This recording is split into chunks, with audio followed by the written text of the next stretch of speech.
Next up, Karen, we know that there has been, the Wisconsin standoff has been taking a lot of time and energy, but it also has given us a pretty public prank. Yes. And that involved a blogger who had called up Governor Scott Walker pretending to be wealthy financier David Koch. This is Walker's response to that. Take a look. I'm not going to allow one prank phone call to be a distraction from the reality is that we have a job to do here. And the job is to debate this bill. It's why I hold press conferences with all of you every day. I don't hide in my office. I don't hide in another state. I'm here doing my job. Something tells me it's going to be a lot harder to get Governor Walker on the phone these days. I think if I called him right now, I'd have to go through Are you sure that you're levels of security. What is the nickname? Yes. And we're joined now by Brian Brown, the president of the National Organization for Marriage, to give us a different perspective on the announcement from the White House yesterday. Thank you so much for joining us, Brian.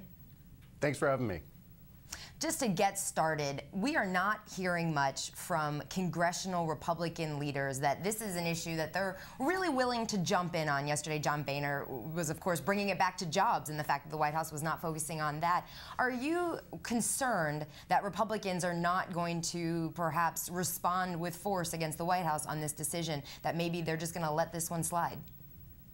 Well, I expect the House to intervene in this case. This is clearly a case in which the executive branch has failed to live up to its duty to defend a law that was overwhelmingly passed with bipartisan support, signed by President Bill Clinton.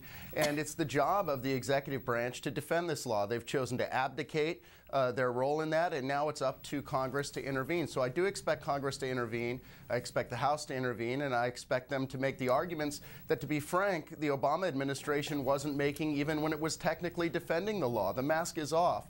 The fact was that even when on paper DOJ was defending the law, it was essentially throwing the case. So now we'll get folks in there that actually want to defend the law. Brent, how actually, first of all, how would that work for the House to intervene here is number one. And number two, have you talked to leadership in the House, and have they given you any indication that they intend to do this? Well, it's quite simple that either the House or the Senate can have a vote, and by a simple vote can vote to intervene in the case. Then it's up to the court to decide whether to grant intervention. The fact that Congress is asking to intervene, though, holds a lot of weight, and I would expect that the court, especially since there's no one now defending the law, would allow the intervention. We've been in a lot of discussions with leadership, with members of Congress, and look, they're looking at the case, they're making decisions as we speak, and I expect them to step in and defend the law. This is a law in which 31 states, whenever people have had the chance to vote on marriage, they voted to protect marriage as the union of a man and a woman. The people of this country know what marriage is, and they want it respected, and they want our constitutional government respected. They expect our laws to be defended, and unfortunately, the Obama administration has chosen not to do that.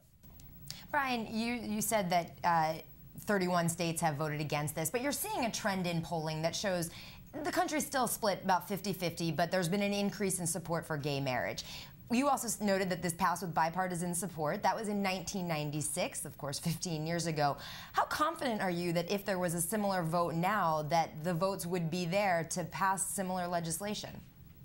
Oh, I'm quite confident. You're going to see a number of states moving forward to amend their state constitutions, states like Minnesota, Indiana, Pennsylvania, possibly North Carolina. And also in Maryland, while the legislature is trying to force through same-sex marriage, I have absolutely no doubt that the people will have a referendum. They have the right to do that in Maryland, and that the people of Maryland will reject same-sex marriage. There is this myth that's being put out. It's nothing more than a myth that same-sex marriage is inevitable. The fact is, if in states like California and states like Maine, which most recently protected marriage as the union of a man and a woman, vote to protect marriage, all of the states in this country, if people are given a free and fair vote, people will stand up to protect marriage. Brian, we have like 2 seconds now, but do you think that this should be an issue in the 2012 campaign? Oh, I think it's definitely an issue. The fact that the Obama administration has refused to live up to its duty, this should be an issue. This is about constitutional government, and it's a failure. It's a dereliction of duty. All right. Thank you so much for joining us. We'll be sure, obviously, to get back to you, too, as this issue works its way through the system. Karen Travers, we got ourselves a political battle. It's going to be interesting. It depends on who the Republicans put up. This could be